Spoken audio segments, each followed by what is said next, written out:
जय हिंद दोस्तों, कैसे आप सब लोग। उम्मीद करते हैं आप सब लोग ठीक होंगे। आइए चलते हैं हम अपने वर्णमाला के दूसरे क्लास में। आइए शुरुआत करते हैं। ठीक दोस्तों, पहला क्वेश्चन क्या है, ए और अ वर्ण क्या कहलाते हैं। ठीक दोस्तों, ए और अ वर्ण क्या कहलाते हैं। ठीक दोस्तों, आइए देखते हैं, साथ ही साथ आप लोग करते चलेगा। ए अ क्या कहलाएंगे, कंठ तालव्य कहलाएंगे। ठीक दोस्तों, आइए हम लोग अपने नेक्स्ट क्वेश्चन की तरफ चलते हैं। अगला क्वेश्चन क्या है, निम्नलिखित में से किस शब्द के द्वित व्यंजन है। द्वित व्यंजन यानी कि दो व्यंजन लगातार आए। तो इसमें देखेंगे जैसे पूना है, इलाहाबाद है, दिल्ली है। ठीक दोस्तों, तो इसमें हमारा द्वित व्यंजन क्या होगा, दिल्ली होगा, क्योंकि इसमें देखो ला और ला दो बार आए हैं। मतलब जब दो व्यंजन लगातार आए तो उसको द्वित व्यंजन कहते हैं। ठीक दोस्तों, आइए अपने नेक्स्ट क्वेश्चन पर चलते हैं। हमारा नेक्स्ट क्वेश्चन है, निम्नलिखित में से कंठ ध्वनि कौन से है। ठीक दोस्तों, निम्नलिखित में से कंठ ध्वनि कौन है। तो इसमें हमारा हमारा होगा दोस्तों का और खा, क्योंकि हमारा क्या है, कंठ ध्वनि। ठीक दोस्तों, और ये चा जा हमारा क्या होगा, तालब होगा। और हमारा टाठा क्या होगा दोस्तों, मूर्धा होगा। ठीक दोस्तों, आइए हम नेक्स्ट क्वेश्चन तरफ चलते हैं। अगला क्वेश्चन हमारा है, निम्नलिखित में से कौन सा वर्ण उच्चारण की दृष्टि से दंत नहीं है। मतलब दंत नहीं है। ठीक दोस्तों, उच्चारण की दृष्टि से दंत नहीं है। ठीक दोस्तों, आइए देखते हैं, निम्नलिखित में से कौन सा वर्ण उच्चारण की दृष्टि से दंत नहीं है। ठीक दोस्तों, आइए देखते हैं इसको। तो इसमें होगा हमारा टा। ठीक दोस्तों, टा हमारा क्या है, मूर्धा है। हमारा टा क्या होगा, ये मूर्धा। बाकी ता ना दा ये हमारा क्या है, दंत है।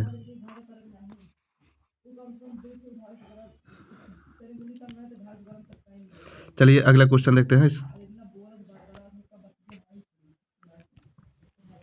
कौन सा अमानक वर्ण है।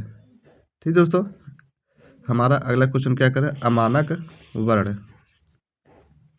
तो इसमें भा क्या होगा, हमारा अमानक वर्ण होगा। हमारा अगला क्वेश्चन है, छह वर्ण किसके योग से बना है। ठीक दोस्तों, तो हमारा छह वर्ण किसके, तो इसमें आधा का प्लस सा क्या होगा, छा। मतलब आधा का प्लस सा क्या होगा, छा होगा। अगला क्वेश्चन हमारा, हिंदी वर्णमाला में स्वरों की कुल संख्या कितनी है। क्या कह रहा है, हिंदी वर्णमाला में स्वरों की कुल संख्या कितनी है। तो आइए देखते हैं, हिंदी वर्णमाला में स्वरों की संख्या 11 होगी। ठीक दोस्तों, स्वर की संख्या 11 होगी। और 11 कौन कौन से हैं, छोटा, बड़ा, छोटी, बड़ी, छोटा उ,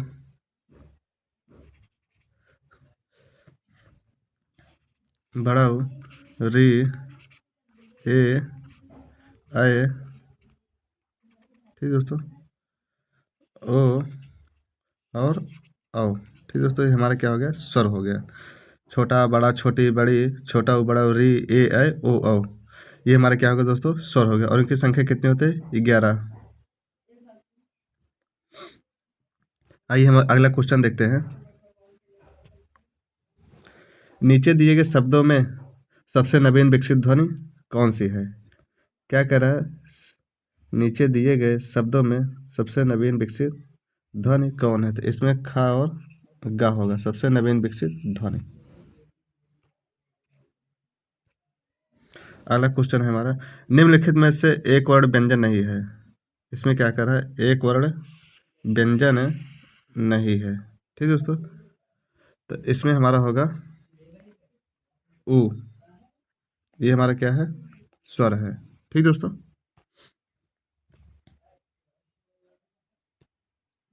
क्या कर रहा है क्वेश्चन में, सा खा सा हा इनमें से कौन से व्यंजन हैं।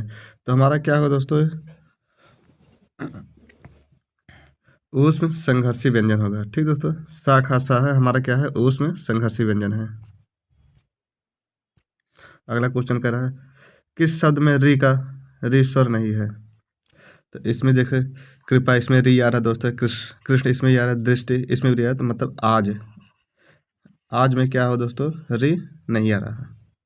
चलिए अगला क्वेश्चन देखते हैं, 41 नंबर। निम्नलिखित में से कौन सा पश्च स्वर है? ठीक दोस्तों, क्या कह रहा है कि निम्नलिखित में से कौन सा पश्च स्वर है? तो आ, ठीक दोस्तों, ये क्या कह रहा है, पश्च स्वर, क्योंकि ये कंठ पश्च से बोला जाता है, ठीक। और मध्य स्वर क्या होता है, छोटा आ, ये क्या है, मध्य स्वर है, ठीक दोस्तों। अग्र स्वर, मध्य स्वर और पश्च स्वर, स्वर 3 प्रकार के होते हैं।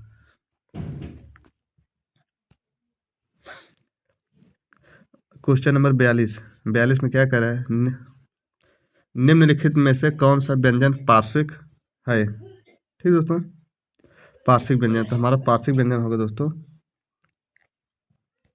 ला, ये हमारा क्या होगा, पार्श्विक व्यंजन होगा। चलिए अगला क्वेश्चन देखते हैं, क्वेश्चन नंबर 43। निम्नलिखित में से कौन सा घोष वर्ण है? हमने आपको अगली क्लास में समझाया था दोस्तों, मतलब सघोष और आघोष, आघोष और सघोष, जो सघोष होता है उसी को क्या कहते हैं, घोष होता है। तो वर्ण का पहला और दूसरा, ठीक दोस्तों, ये क्या होता है, अघोष होता है, और तीसरा, चौथा और पांचवा क्या कहलाता है, सघोष यानी कि घोष कहलाता है। तो इसमें देखिएगा कौन सा घोष है, तो का खा ये मतलब दूसरे पे आता है, तो ये अघोष होगा। चा ये पहले पे आता है, तो ये भी क्या होगा, अघोष होगा। एक देखिए दोस्तों, पा फा बा भा मा, ये क्या आ रहा है, पांचवे पे, तो ये क्या होगा, घोष होगा, ठीक दोस्तों। तो ये क्या कहलाएगा, घोष कहलाएगा। मा हमारा क्या है, घोष है, मतलब जो स्पर्शी व्यंजन होता है उसका पहला और दूसरा क्या होता है, अघोष होता है, तीसरा, चौथा और पांचवा क्या होता है, सघोष यानी कि घोष कहलाता है। चलिए हम अगले क्वेश्चन की तरफ चलते हैं। अगला क्वेश्चन क्या है, विसर्ग से कौन सा शब्द बना है? क्या करें दोस्तों, विसर्ग से कौन सा शब्द बना है? ठीक दोस्तों, तो इसमें विसर्ग नहीं, ये हमारा क्या है, विसर्ग लगा है, और किसी में विसर्ग लगा नहीं तो क्या होगा, नहीं नहीं स्प्री, हमारा क्या हो जाएगा, ये विसर्ग हो जाएगा। चलिए अगला क्वेश्चन देखते हैं, क्वेश्चन नंबर 45। ठीक दोस्तों, इनमें से ओ का उच्चारण स्थान कौन है? ठीक दोस्तों, क्या कह रहा है कि इनमें से ओ का उच्चारण स्थान कौन सा है? तो हमारा होगा ओम कंठोष्ठ, ठीक दोस्तों, किसमें होगा, कंठोष्ठ में हमारा ओ का उच्चारण स्थान होगा। चलिए हम अगला क्वेश्चन देखते हैं। अगला क्वेश्चन क्या कह रहा है, का गा जा फा ध्वनियाँ किसकी हैं? ठीक दोस्तों, का गा जा फा ध्वनियाँ किसकी हैं? तो दोस्तों तो हमारा होगा अरबी फारसी की, जबकि ध्वनि पढ़ेंगे मतलब एक होता है देशज विदेशज, अरबी फारसी, ये सब के, तो ये हमारा कागा जाफा क्या होंगे, अरबी फारसी ध्वनि होंगे, ठीक दोस्तों। और जो हमारे अंग्रेजी की है ये होगा आ होगा, ठीक दोस्तों, ये हमारा क्या होता है, अंग्रेजी का होता है। चलिए नेक्स्ट क्वेश्चन देखते हैं, तालव्य व्यंजन है। ठीक दोस्तों, क्या कह रहा है कि तालव्य व्यंजन है, तो हमारा क्या होगा, चा छ जा, ये हमारा क्या होगा, तालव्य है।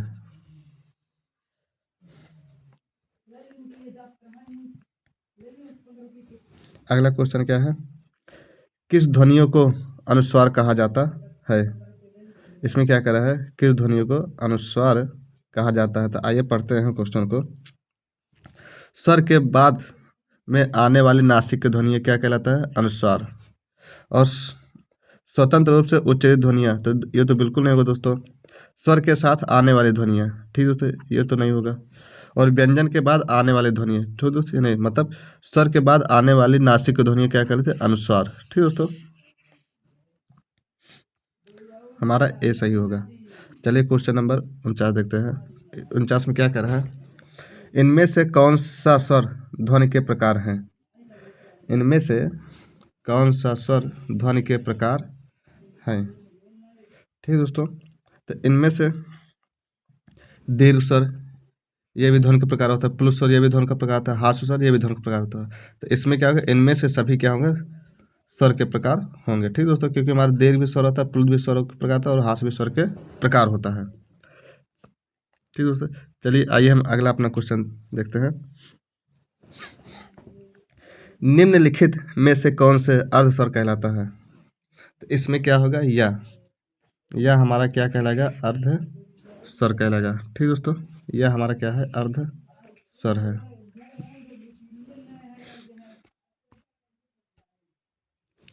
चलिए अगला क्वेश्चन है, क्वेश्चन नंबर 51।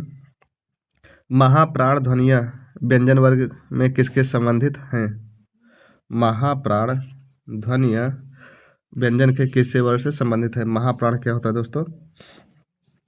इसमें दूसरा और चौथा, ठीक दोस्तों, दूसरा और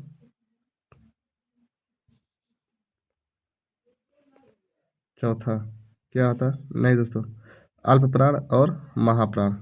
प्राण के आधार पर दोनों देखें दोस्तों, पहला होता है क्या कहलाता है, पहला होता है अल्प प्राण और दूसरा होता है महाप्राण, जिसको हास्य स्वर देखो, मतलब पहला जैसे का हो गया, खा हो गया, ठीक दोस्तों, गा हो गया, घा हो गया और अंगा। ठीक दोस्तों, तो इसमें पहला, तीसरा, पांचवा अल्प प्राण होता है, दूसरा और चौथा क्या होता है, महाप्राण होता है। ठीक दोस्तों, तो इसमें क्या होगा, दूसरा और चौथा क्या होगा, महाप्राण होता है।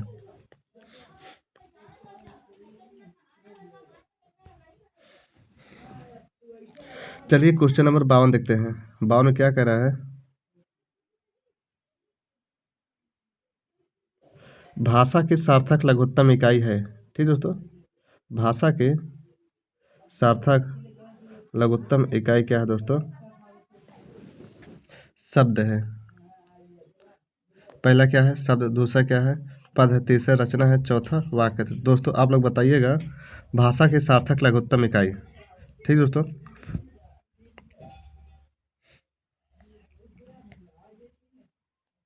आप लोग फटाफट बताइए दोस्तों, भाषा की सार्थक लघुत्तम इकाई क्या है?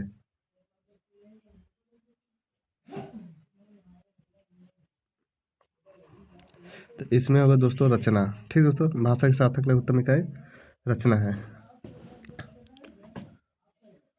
रचना यानी कि एक पूरा सेंटेंस। ठीक दोस्तों, चलिए क्वेश्चन नंबर 52 देखते हैं। इनमें से कौन अल्पप्राण व्यंजन है? ठीक दोस्तों, क्या कह रहा है, इनमें से कौन सा अल्पप्राण व्यंजन है? तो आइए देखते हैं कौन सा अल्पप्राण व्यंजन, मतलब प्राण के आधार दो प्रकार, एक होता है अल्पप्राण, दूसरा होता है महाप्राण।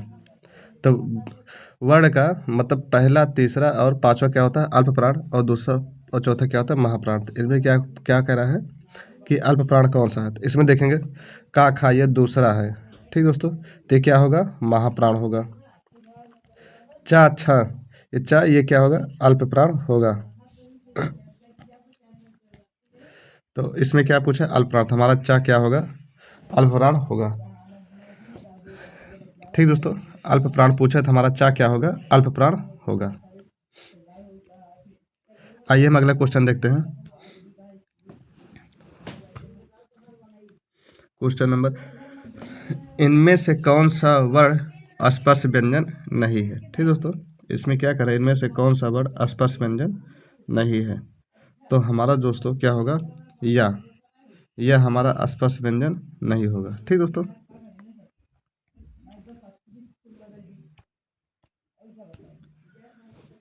क्वेश्चन नंबर 55, निम्नलिखित में से कौन सा कंठ ध्वनियाँ कौन से है, मतलब कंठ है। तो इसमें क्या होगा, का, खा, हमारा क्या होगा, कंठ ध्वनियाँ होंगे। ठीक दोस्तों, ये हमारा तालव्य है। ठीक दोस्तों, क्या है ये, तालव्य ध्वनियाँ। अच्छा अच्छा, जाइए हमारा कैसा है, तालव्य ध्वनियाँ है।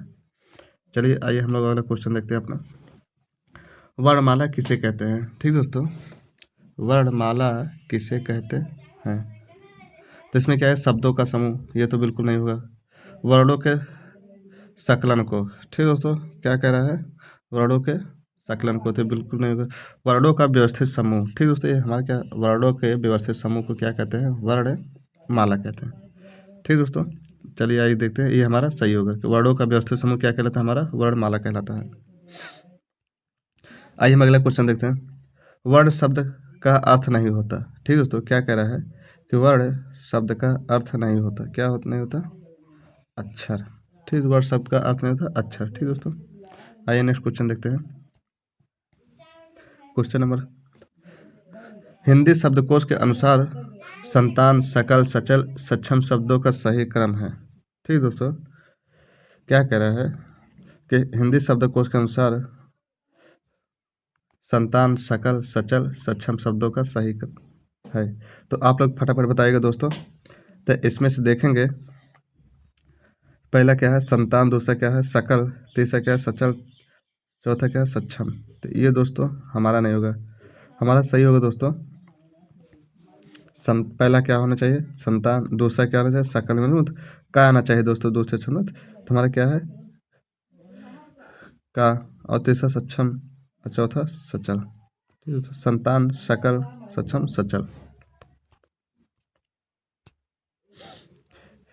अगला क्वेश्चन देखेंगे, निम्नलिखित में से कौन सा शब्द अमात्रिक है। ठीक दोस्तों, इनमें से क्या कह रहा है, कौन सा शब्द अमात्रिक मतलब जिसमें मात्रा नहीं लगा था। कारखाना इसमें मात्रा लगा है, अमिताभ इसमें मात्रा लगा है, और चाह चहान इसमें मात्रा लगा, तो मतलब कलरव इसमें क्या है मात्रा नहीं लगा, क्या होगा हमारा अमात्रिक